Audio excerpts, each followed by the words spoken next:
Automaksu ja registreerimismaksu kehtestamisel prognoosis valitsus tookord märkimisväärseid tulusid.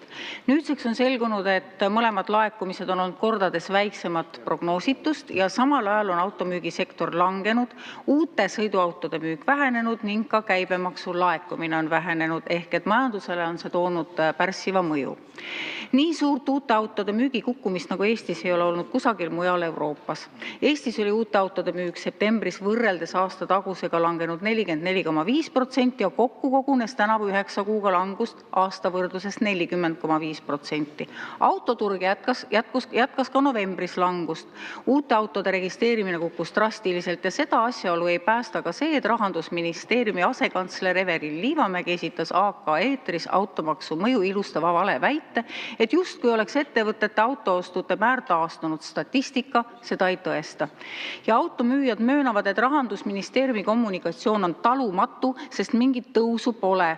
Ka eraisikute liisinguga ostude hulk on kahanenud poole võrra ning otseostud samuti poole võrra. Samuti on automaks edasi lükatud uute autode ostud kiirendanud ka autopargi vananemist, ehk et Eesti teedel sõitvate autode keskmine vanus on stabiilses kasvutrendis, mis omakorda mõjutab ja hakkab üha rohkem mõjutama ka meie liiklusohutust ja tõenäoliselt suurendab liiklusõnnetuste ohvrite arvu. Keskmise autopargi vanus ulatub 15 aastani ja tegemist on ühe kõrgeima näitajaga Euroopas, ehk siis jälle millegagi oleme taas lisaks hinnatõusudele, inflatsioonile ja vaesusele Euroopas esirinnas.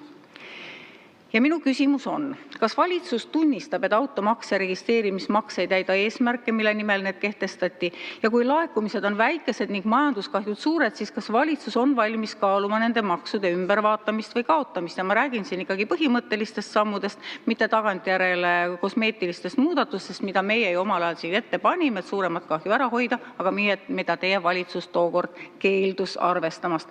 Kas tunnistate oma läbikukkumist? Kui midagi selles, ma arvan, Eesti enim kirjutatud maksus, midagi head või positiivset siin aasta lõpus otsida, siis minu meelest pigem seesama sõnum, et selle raha eest me nüüd siis ehitame neid teid, mida me tegelikult tahamegi. Ja nii palju, kui mina inimestega olen vestelnud, siis see sõnum, et aastamaksust makstav raha läheb teede ehitusse, seda üldiselt peetakse mõistlikuks ja õiglaseks, isegi kui see maks tingimata ei ole südamelähedane ega armas. Nii et ehk see annab võib-olla teilegi siin jõuludeel meelerahu, et selle eest me ehitame kõvasti teid ja teed saavad kvaliteetsemaks.